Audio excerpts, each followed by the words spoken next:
The Hasty Train is back. The Hasty Hello, Train everybody. is back. Welcome back to another episode of Always Almost There, Day After Show Live. We are here today in St. Augustine, Florida. It is a gorgeous, very, very, very hot day. We are not in St. Augustine, Florida, but Well, we I mean, as you in are. people going to the show, Yeah, and true. our lovely guest who's going to come on in a second. Yeah. But Big yeah, night. the Hasty Train is back. The Hasty Train is back. Lots of things to say about this show. Ryan has lots of words. One special word in particular. See if you can figure out what the special word is. He'll use it a lot today. You win a prize if you figure out the special word. I'll leave it to you to figure out. There we go. Well, we're going to bring our guest on now. We've got Sam joining us today, Sam of Spinster Abbott's fame. If you're here in St. Augustine and you haven't gone to Spinster Abbott's yet, why not? Yeah. Hi, Sam. How's it going? Thanks for having me. Fantastic. How are you today? I'm good. I'm exhausted. We're running on vibes, but we're very excited. That's good. Lots of vibes to run on. Yeah. We're all about the vibes here on this podcast. So that's pretty good. Vibes, yes. Well, let's dive into last night's show because, as Neil said, there's a lot to talk about here. But Sam, you go first. Take me through, your pre-show vibes, getting to the venue. Where were your seats? How are you feeling? Pre-show vibes were good.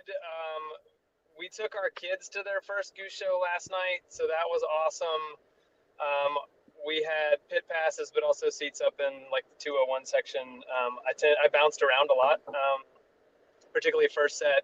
Kind of moved around, found friends, hung out for different pieces until I feel like they got in a groove and we got in a groove. But it was great. I was excited. I've been looking forward to this show a long time. I love this venue. I love this community, and it was awesome. Yeah, this venue is amazing. Thanks, Neil. Hasty Train engineer. I love this venue. Had never been before. Walking in last night, it reminded me a little bit of the San Diego venue they played in September, just in that it's very, upward sloping in terms of the seats. But it seemed like there's not a bad seat in the house. And it feels pretty intimate. I think it's like 5,000 people. I think 5,500. Yeah. So, what a treat to be able to see a couple shows at this venue. I've been told by everybody since this show was announced, like, the AMP is the best venue in the country. The AMP is it's the greatest. And I was obviously very excited to check it out and very happy that it lives up to the hype. It was awesome. So what about it is so special? Since I wasn't there and I've only seen a couple of pictures, like, I think it's just like it's in a state park. Also, so similar to SPAC, like getting there and walking in, there's trees and it's super nice. And for me, it was just easy to get in. The seats are, again, as I said, doesn't seem like there's a bad seat in the place. The sound was great. From where I was. I think it's just that there's no complaints about it really. Right on. Yeah. So from what I saw, it kind of looks like it, but just the seated portion, the pavilion portion of a shed, and that's it. Yeah. Right. Is that kind of basically what it is? Yeah. Okay. Yeah. But I think it's nestled. It's in that state park. It's nestled in these old live oak trees. So there's a lighthouse in the background. The ocean is just a quarter mile away, sort of behind the stage. So you get good breezes. I think walking in is big open pavilions, easy access, food and beverage. And the whole process there is easy too. Like getting in is easy. Security's great. They just want you to have a good time and be safe. But I think too, they've really over the past 5 to 8 years invested in making sure that the infrastructure in there is really top notch. They want it to be one of the best venues in the country. They want all of every piece of it to work smoothly and to be a wonderful experience for the band and for the audience. Yeah, amazing. Sam, CEO of the St. Augustine Amphitheater. That was amazing sales pitch. I'm sold. I'm going next time they're playing there. Yeah, absolutely. There we go. Well, let's jump into the show here. Lots to talk about, of course.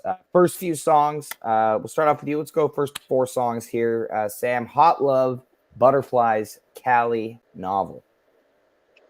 I was not surprised by the Hot Love opener. It seemed, it's a regular, it's in that regular rotation. It felt like it had been a minute. Yeah, I was pretty stoked for that. Butterflies was great. It's good, smooth. And I felt like it was kind of a slow entry, which was great. It allowed, I think, I came out of like working at our store and bar to like getting to the venue, so it was a little bit frenetic. Yep. So I was appreciative of what felt like kind of an easy entry in those first couple of songs. And then I certainly felt like by the time we got to Cali Magic, I was starting to like find my groove and really have a good time. So I mean, I was having fun from the jump, but it was a nice way to like ease into the evening. 100%. And a very timely start again, just under 10 minutes after ticket time, which is amazing. Excellent time management from Goose last night. So hopefully what we saw on Halloween was an isolated Halloween thing, and they're going to be playing very well along with the clock here. Yeah, Hot Love, we knew it was coming. Some might say easiest 8-pointer of all time. Neil, did you have it for 8 points last night? I didn't, because there were other easiest 8-pointers of all time. Last night was somewhat of a predictable show, which we talked about yesterday on the show. But yes. But no, I did have the Hot Love there for big points. Yep. Yeah.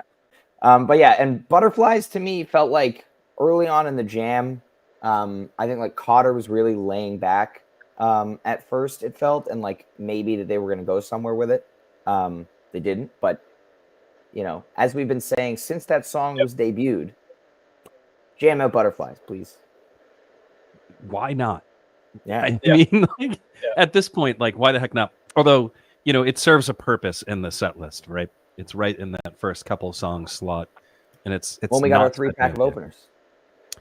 Yeah, I mean, it feels like most of this set feels like an opener. It's a whole set of openers. Novel's not really an opener. Yeah. I mean, it's like a first few songs kind of song. It's great though. I love it when they play it. So yeah, no, novel crushed. All right, next little segment here. Sam, throw it to you. 1 in, 1 out, Whip It, and Seekers.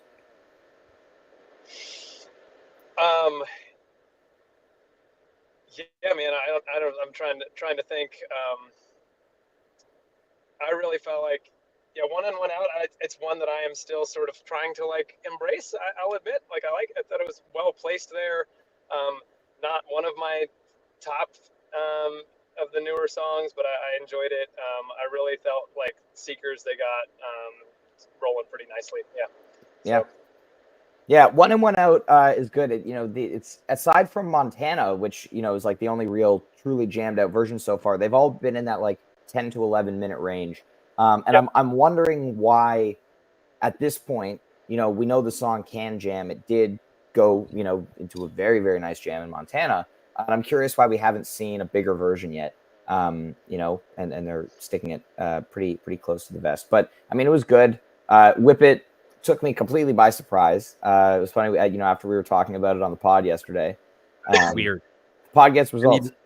The pod gets results, or it's just a massive coincidence that these things happen. I don't know. Both things can be true. Yeah, both.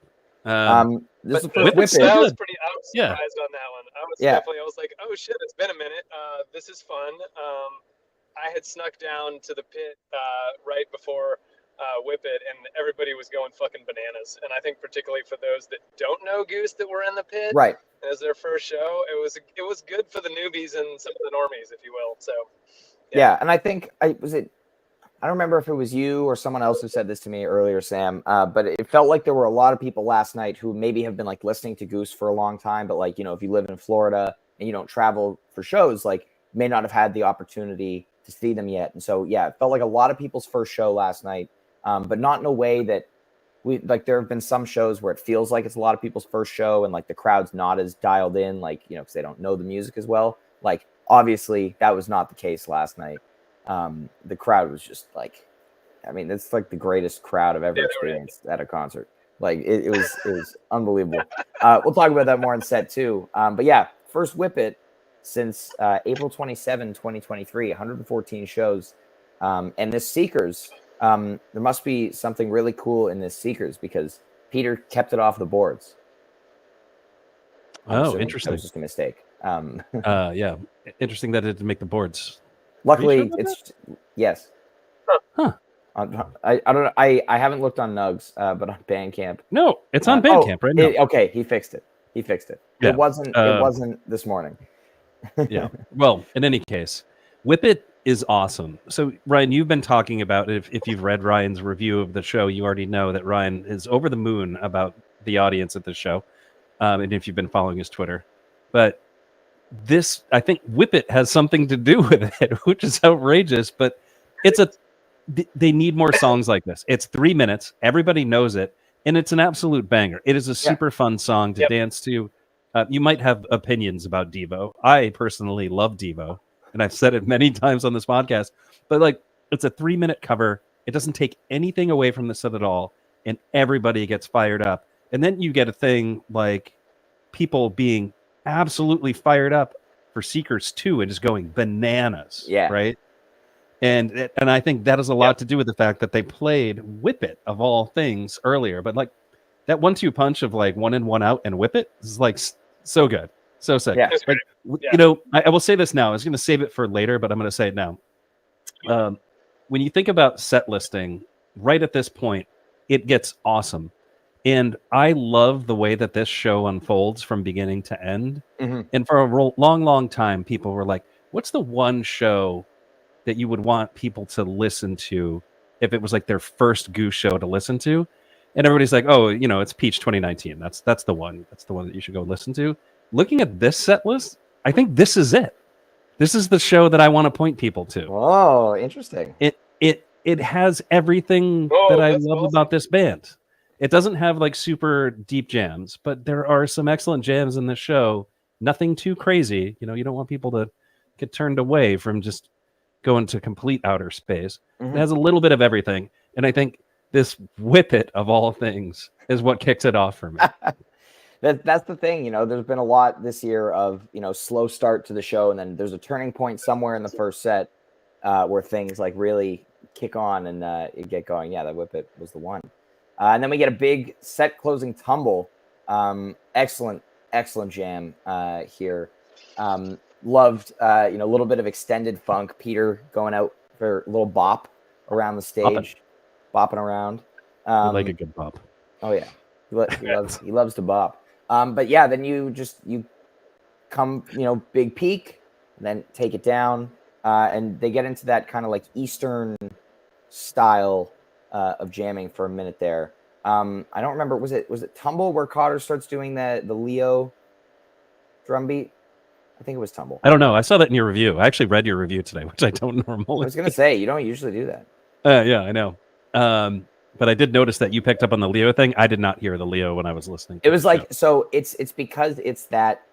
I actually don't think it was in Tumble. It may have been in Big Modern, but I think it wasn't Big Modern. Is where you say that. Yeah. Yeah. Now that we're talking about. But it's we'll talk about that again. But while we're on the topic, it's that the first clip that they ever posted, like teasing Cotter, and it's that drum beat from that first clip, and I know it because I listened to it like 50 times that day, like analyzing every bit of what was going on. And so like Cotter started playing that last night, and I was like, oh, like that's, you know, that's the thing. Anyway, Sam, what do you feel on this tumble? Yeah, man, that tumble was great. I mean, it was a great way to wrap it. That's when the vibes on the floor were really particularly like high. Everybody was fully into it at that point. Yeah. Also at that point, I had, like, my son was with me. He's 10, tiny redheaded kid, and he had managed to find his way to the front center of the rail and was just fucking going bananas. And it was awesome. It was pretty funny. Sick. And I just kind of sat back and watched it all happen. Yeah, so it was a fun father-son moment, his first Goose show, but yeah, everybody on the floor was absolutely going bananas, and yeah, I felt like that might, I need to go back and listen, but I love a good tumble, and that felt like it was up there for me. So amazing. Yeah. Oh, Neil, you were saying before we went live here that this might be your second favorite tumble of the year. It might be, because it's just very different than all the other tumbles. I think we were kind of getting formulaic with the tumbles, and even though there is a pretty familiar jam in there, which is that kind of Eastern-y, yeah, sure, that thing. So normally that kind of shows up in a Creatures that's where you kind of expect to hear this, or at least that's what I think of when I think of this jam. But it was refreshing and awesome. I don't know what it was about this tumble, but it's just, sometimes it just hits. And this, like I said, even though this is a familiar jam, this tumble was fantastic. And man, tumble's just so good. It's an awesome song. It really is. It really is. Let's go into set break here, Sam. What were the vibes? Vibes set break, great. Good to catch the breath. Snuck back. Got a little bit of food with the family. Got a snack. Caught our breath. Then went back up to our seats. We definitely bounced around a lot. And that's when I saw Ryan and Lisa and said hi. And so that was I think and for me again, like I've been looking forward to the show, and it's so fun to just see so many people that you know or your internet friends in this place that you love. And I felt like at set break I was just seeing lots of local friends and then people that I've gotten to know online and through this community and at shows, and everybody was just fucking hyped and was like, oh man, what's coming is next. And of course Ryan was like, maybe Big Modern, and of course it fucking like out the gate. So not to jump the gun a bit here, but it was great. So I was also set break. And awesome. Yeah, I was also very excited for Big Modern. But yeah, similar set break to you. Just went to the bathroom. Said hi to some people. But yeah, it was just like everybody was just having an amazing time last night. Like there was just great vibes. But yeah, some might say that Big Modern was the easiest 8-pointer ever because that was my 8-pointer. Well, there you go. Yeah. So just on the topic of Big Modern, could have been. I have nothing to say about set break. No, you don't? Why? Why not? I don't know. I don't even know what I was doing for set break. I went out to dinner last night. I missed half of the first set. Kind of settled in. You didn't miss anything. You got back before the tumble? Yeah, I got in there in time for when it got really interesting. There you go. Well, let's get interesting here. Let's talk about this Big Modern. Once again, the crowd pop after the like the heavy part of Big Modern is just like, it's so good. Like, and again, the crowd may not be as familiar with the songs, but it's like, it's just that moment, the energy, and it was great. Couple funny flubs from Rick in here, which I always laugh at, like some of the awkward timed hits on one of the verses. He's done that a couple of times where he like plays like a sharp chord on the wrong beat. But yeah, that was funny to me. Anyway, solid jam here. Nice little guitar jeb action if you listen in on the boards. Wasn't really that audible in the room last night, but on the boards you can hear it, and there's a lot of cool weird chords happening.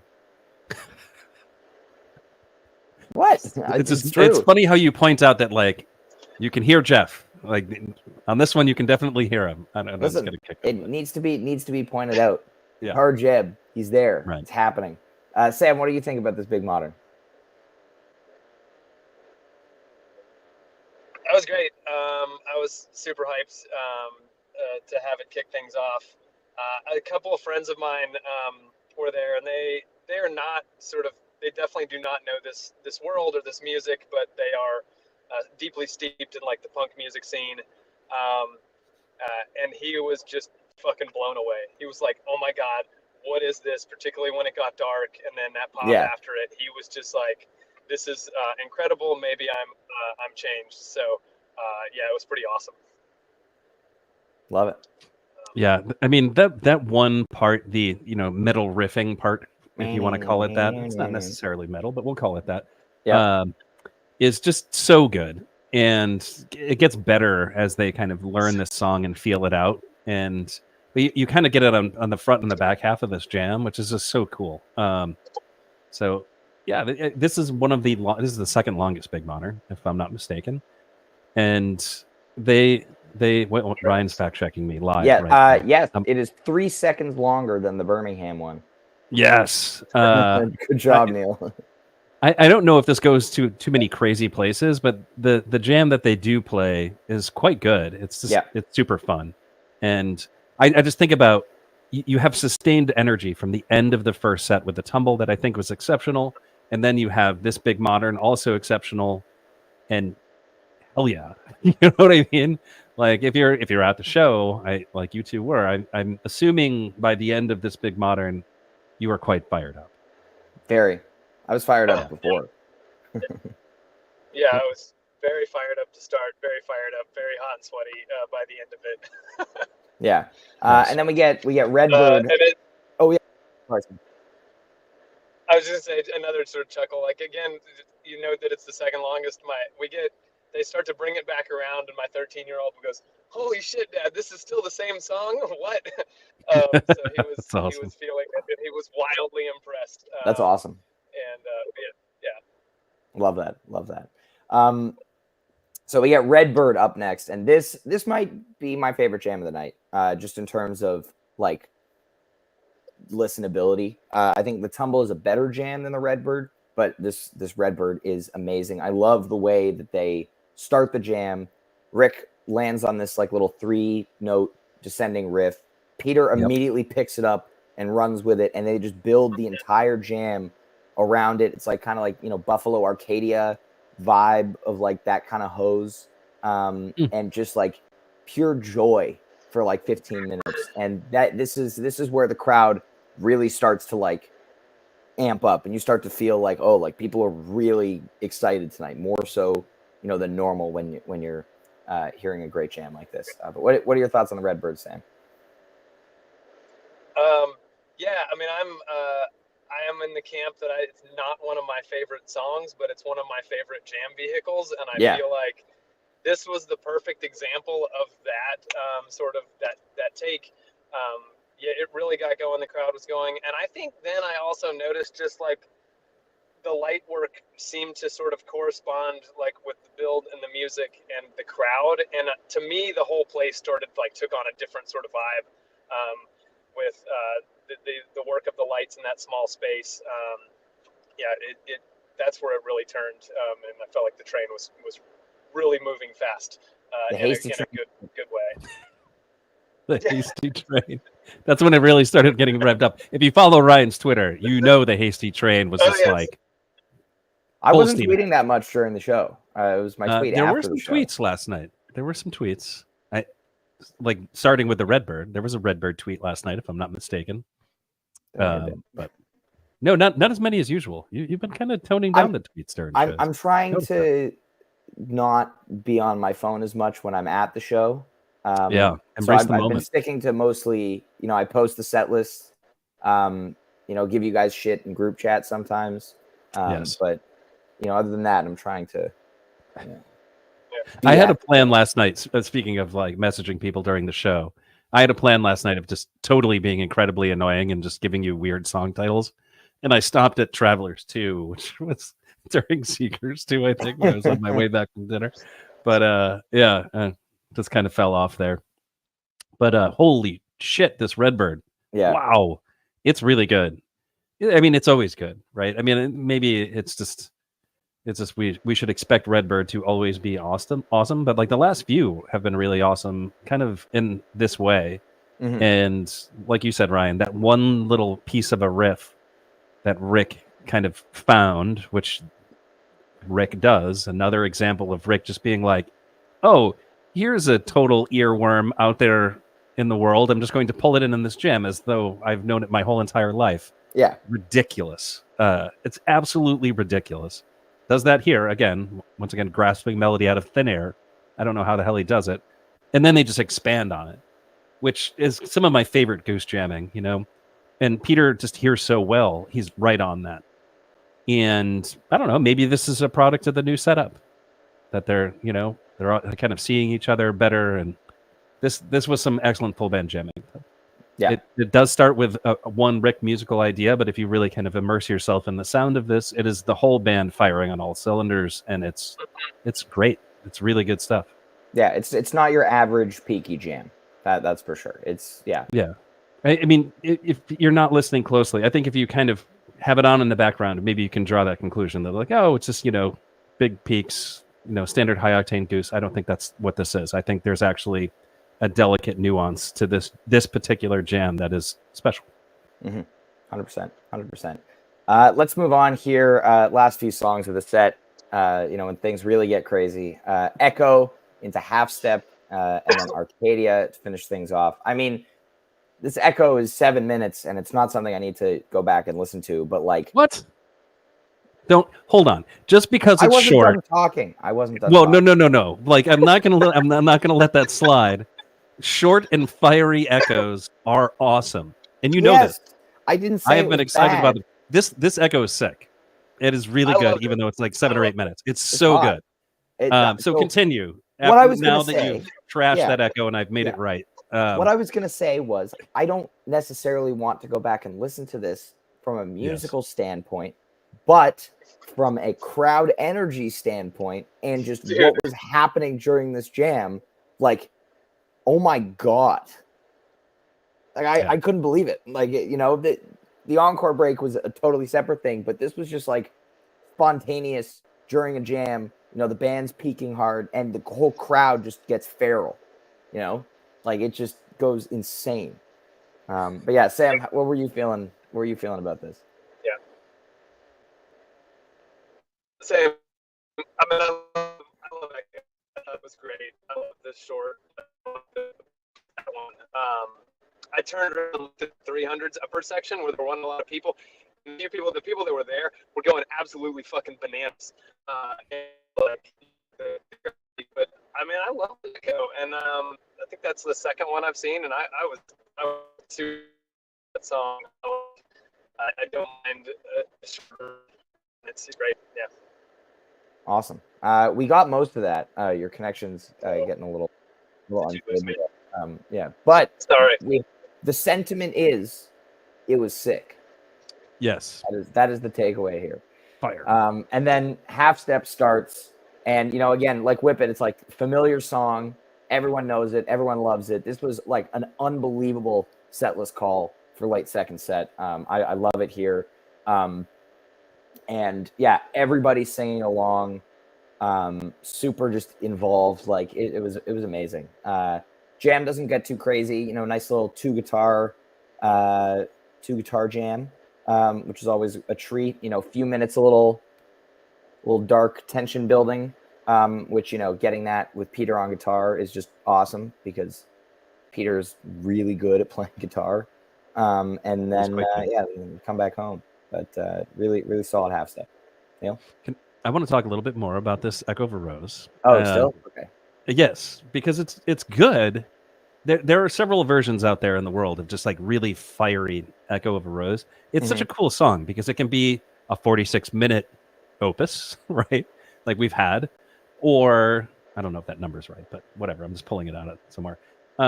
You get like a shorter version like this that absolutely rips. And I think both uses of the song are great. So, and again, this is sustaining the energy of the show. Like, I just love the way this set list works out. You get Big Modern, new song, that's awesome. You get it for 20-something minutes. You get a Redbird, very familiar song, excellent jam in there.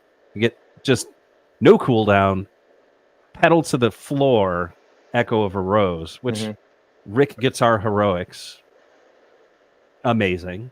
And then you get this half step, which is kind of on the high energy side of half steps too. Like the jam that comes in here is spectacular. And anytime you get a good amount of like Goose with like overdrive, little distorted guitar, it's awesome, right? And that's what you get in this half step. So this set is just going crazy. There's no, what happens if let me just kind of put a hypothetical out there. If they drop Your Ocean in this set instead of Echo, for example, like you throw a ballad there, like a Western Sun, Your Ocean, whatever. Yeah, it would have been great. That would be more typical of Goose, right? Yep. That would be more typical of what they normally do. And this show wouldn't have been half as good if they had done that. Sure. It's a weird energy thing. And the energy of this set is just wonderful. It's awesome. And I was expecting like a Western Sun or Your Ocean or something, a cool down after the Redbird. Because that's what we expect from Goose. This was a treat. And then Arcadia just comes in to close the set. I mean, just incredible energy. Rick dancing around the Nebula riff without actually teasing it in this one. But some cool Moog Muse stuff from Peter early on in the jam. But yeah, and then, you know, okay, let's see. Do we have Sam? Are you with us? I don't know if he is. The cell reception in St. Augustine is not the best. Not so good. Sam, are you there?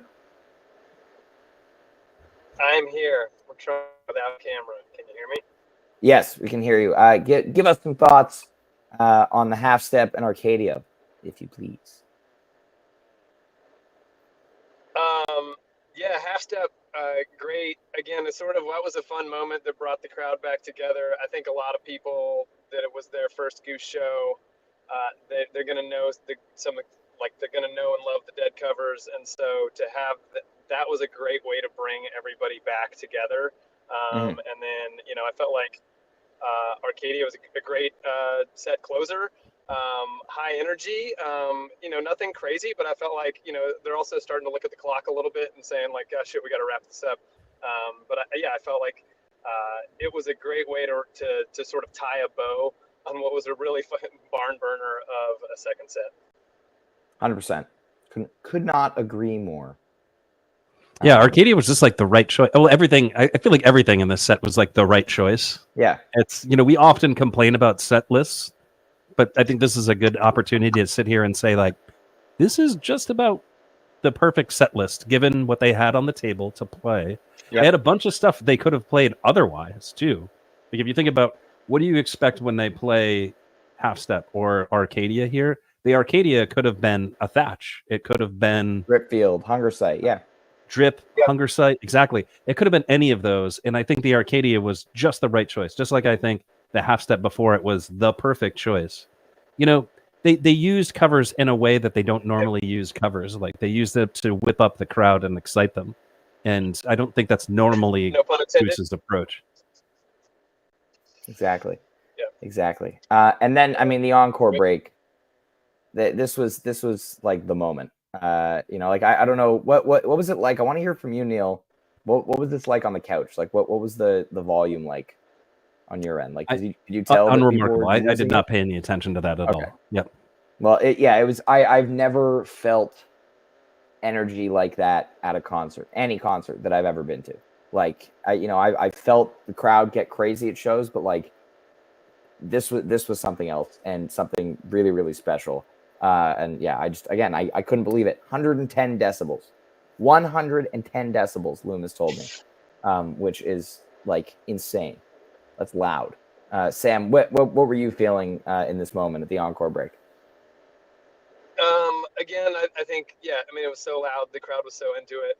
That was one of the louder crowds I've heard at the Amp, and been, it's my hometown venue. I've seen a lot of good shows. And it was incredible. And again, people around me were just like, what the fuck just happened? And I think to go back to both set lists, or both sets, this was a great entry for this community that some of them don't know. And then the folks coming who have been on the Florida tour, I felt like it was a great combination. And, it was all hype and all excitement. Yeah. No, amazing. And then Slow Ready, great encore choice here. I mean, Peter just letting the arpeggiator go and just dancing, like he was jumping up and down like I said, like a kid on Christmas. It was hilarious. It's like Peter Joy is so great.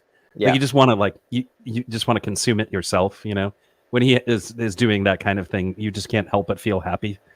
So that's awesome. And, probably the band's just feeding off the crowd, right? Well, Peter especially just feeds off vibes off of people all day. So Peter's a vibes guy. I mean, we know this. Yeah, we know this to be vibes. true. All vibes. 110 decibels, in case you were wondering. Go ahead, Sam. No, go ahead.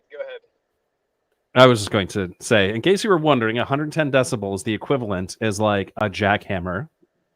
So like that kind of loud. So uncomfortably loud. Yes. Yeah. It got to a point where I could see I think it was Getty, or I could see another crew member. They were taking their in-ears out because it was even through the audience mics. It was so loud, which is crazy. That's crazy. But it was Yeah. pure joy of 110 decibels, not the pain of a jackhammer. 100%. Or a power saw. Yeah, the power saw. Google says power saw also. Yeah. A power saw. Yeah. Yeah. Except, instead of a power went saw, you're home just surrounded afterwards. by. What was that, Sam? I was going to say, I went home afterwards and put back on the stream and rewound it and just recorded Peter's commentary coming back on stage. And I sent it to some friends that were going to come and didn't. And I was like, motherfucker, you missed out. Like, you totally missed out. And they were like, oh, man.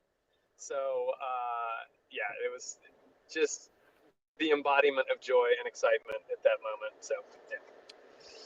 Well, good news. You get another crack at this tonight, right? Whoa. Yeah. Crazy. Show number 5 in a row.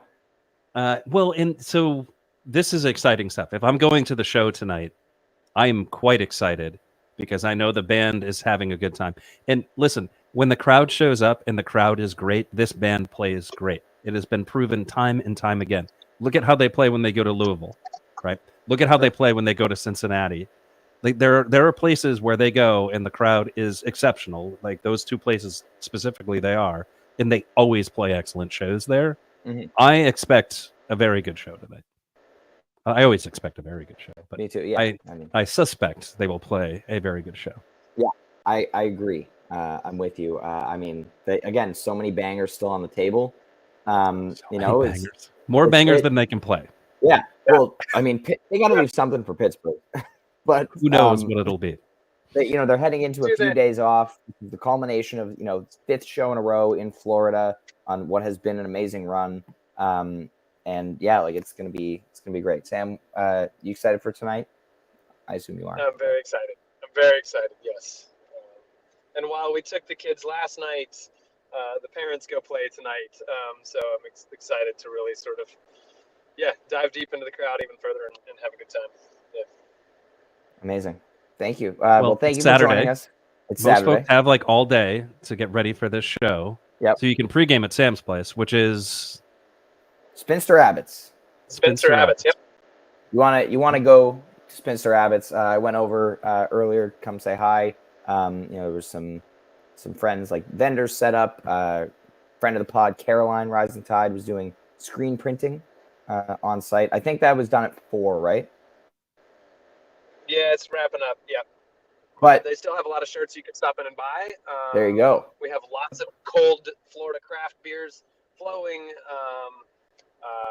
We have Prosecco on draft if you feel like an afternoon mimosa. We got that too. Or if you need caffeine, we have wonderful coffee drinks because I need caffeine to power through this evening because vibes alone won't fuel me.